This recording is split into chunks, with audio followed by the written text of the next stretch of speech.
שלום חברים, וברוכים הבאים לעוד סרטון של Wizard Watch.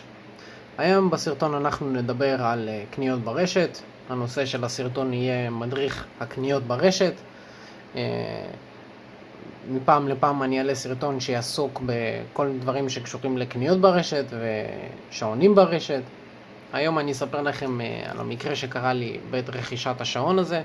למי שלא מכיר, זה האוריינט מאקו 2.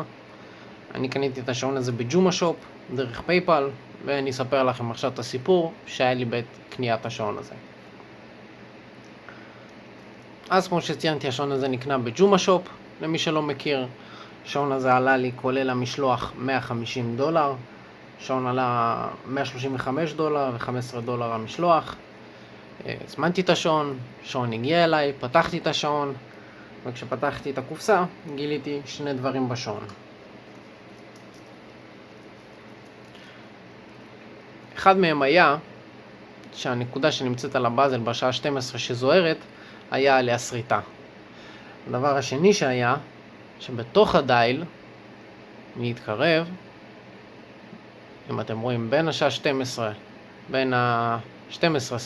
ללוגו של האוריינט, יש איזה מין לכלוך. כמו שאתם רואים, לא משנה באיזה זווית אני מסובב, רואים אותו.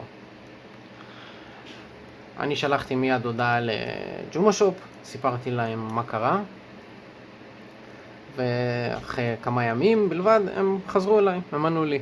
הם אמרו לי שאם אני רוצה, הם מוכנים לקבל את השעון בחזרה, שאני פשוט אשלח להם והם ישלחו לי שעון חדש. אני כמובן סירבתי לזה. הטענה שלי הייתה שלמה שאני אשלם על המשלוח, אני אמור לקבל שיפינג לייבל, והם אמורים למעשה לשלם על המשלוח. אני שילמתי על שעון חדש, תקין, למה אני צריך לקבל שעון כזה? הם הגיבו לי בחזרה, הם אמרו לי זה מה שיש להם להציע לי. האופציה היחידה השנייה שיש להם להציע לי זה שאם אני רוצה אני יכול לשמור את השעון, ובתמורה לכך הם ייתנו לי $15.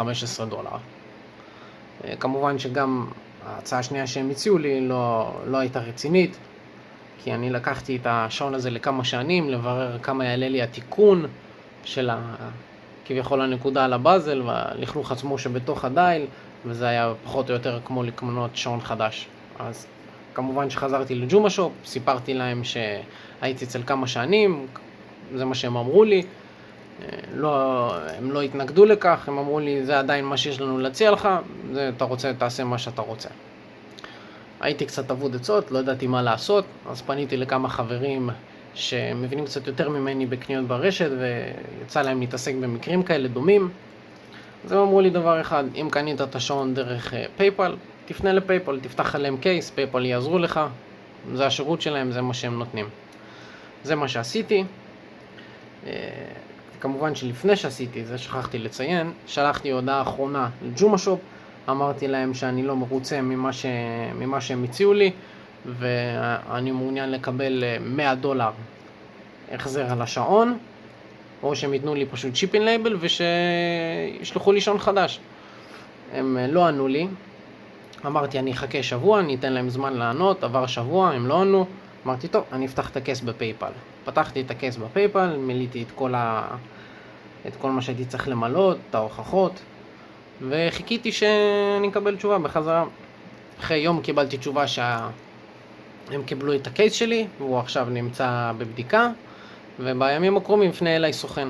כעבור 4 ימים בערך זה היה, פנה אליי הסוכן, אמר לי שהוא עכשיו בודק את הקייס שלי, הוא העביר את הטענה שלי לג'ומה שופ, והם עכשיו מחכים לתשובה מהם. כשחיכיתי לתשובה, כאילו לעדכון מה שקורה לגבי הקייס, פתאום קיבלתי הודעה מג'ומה שופ. ג'ומה שופ בהודעה הזאת ישר שלחו לי שיפינג לייבל, וישר אמרו לי באותו אימייל, תבטל את הקייס בפייפל, הנה קיבלת את השיפינג לייבל, שלח לנו את השעון, נשלח לך שעון חדש. במקרה הזה כבר לא הייתי מעוניין בזה, אמרתי לא, אני כבר אלך עד הסוף עם הקייס. כמובן שלא ידעתי אם אני אקבל את כל הכסף, אז לא הייתי בטוח בזה. אמרתי לא, אין לי מה לוותר, אני כבר אלך עם הקייס עד הסוף. עברו משהו כמו שבועיים פחות או יותר, ואני מקבל הודעה מהסוכן, מהבלש יותר נכון, והוא אומר שהקייס כאילו נוצח לטובתי, ואני מקבל את $100 שרציתי. אז לסיכום, מה אני יכול להגיד על המקרה הזה? אני מהניסיון שלי, אני יותר לא אחזור לקנות אצל ג'ומה שופ. זה היה בין החוויות הכי גרועות שהיו לי אי פעם. כל ההתנהלות והשיחה איתם היו בין הגרועות שחוויתי. תמיד הרגשתי שמישהו מהצד השני, או שלא יודע לדבר אנגלית, או שמנסה להתיש אותי בכוונה שאני ארד מהנושא. לא היה מצידם שום הצעה שהייתה קרובה לכך אם ייתנו לי נגיד $100 או משהו כזה. לא היה לי שום אופציה אחרת חוץ מלפנות לפייפל, שבסופו של דבר מה שבא לטובתי, וניצחתי בקייס הזה וקיבלתי את $100 שרציתי. אז למעשה מה שיצא שפשוט שילמתי על השעון $50, שזה למעשה מה שהוא שווה במקרה שלו. חוץ מהבעיות הקוסמטיות שהיו, שעון עובד, שעון מצוין, אין בו שום בעיה. יש לי אותו קרוב לשנתיים כמעט, יש לי אותו 1.5 שנה פחות או יותר.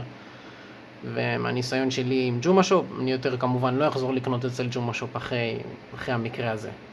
יכול להיות שיש אנשים שיגידו, מה, איך זה קרה לי? אני קניתי מהם, לא היה שום בעיה. נכון, לא אומר שזה יקרה לכל אחד, אבל לי זה קרה, וכתוצאה מכך אני יותר לא אחזור לקנות בג'ומה שופ. גם אם מדובר בשעון שעולה $20 אפילו, אני לא אחזור לקנות שמה. אם אתם שואלים אותי, לא הייתי מציע לאף אחד לקנות שמה. כי זה אתר שאני לא יודע איך כל כך אפשר לסמוך עליו. גם אחרי שזה קרה לי המקרה הזה, נכנסתי לאינטרנט, גוששתי קצת, חיפשתי עוד אנשים שזה קרה להם עם ג'ומה שופ, ולהפתעתי מצאתי הרבה מקרים שהם מאוד דומים לשלי. אז לסיכום חברים, מה שאני יכול להגיד זה שאתם קונים מאתר, תבדקו טוב טוב מה זה האתר הזה, תחפשו ביקורות, וחשוב לזכור שתמיד, גם אם במקרה שנפלתם על איזה עניין של נוכלות, פייפל או הכרטיס אשראי עצמו יכולים לתת לכם גב, יכולים להחזיר לכם את הכסף. במקרה של כרטיסי אשראי זה תהליך טיפה יותר ארוך, אני לא יודע, יכול להיות גם באותו אורך כמו של הפייפל עצמו. אני אף פעם לא יצא לי לנצל את השירותים של כרטיסי אשראי. במקרה הזה יצא לי לנצל את השירותים של פייפל, שלהפתעתי הם מצוינים. כאילו כל התגובה, ההתנהלות של הקייס לקחה משהו כמו חודש וחצי, אבל בסופו של דבר קיבלתי את $100 שרציתי, וזהו. אז מה שאני בא להגיד חברים, תמיד תבדקו את האתרים שאתם קונים מהם, וגם אם נפלתם על מקרה של נוכלות, תמיד אפשר לצאת עם הסיפור הזה לטובתכם ולקבל כסף או שעון חדש בחזרה. שאלה מה קרה בקייס שלכם ספציפית. אני מקווה שהסרטון הזה עזר לכם חברים. למי שנתקל במקרה כזה ולא יודע מה לעשות, אנחנו נעלה עוד סרטונים בנושא הזה שיספרו על עוד מקרים דומים, או מקרים שיכולים לעזור לאנשים אחרים להבין איך להתנהל יותר טוב ברכישת שעונים באינטרנט. מקווה שנהנתם מהסרטון הזה חברים. אנחנו נתראה בסרטון הבא. להתראות.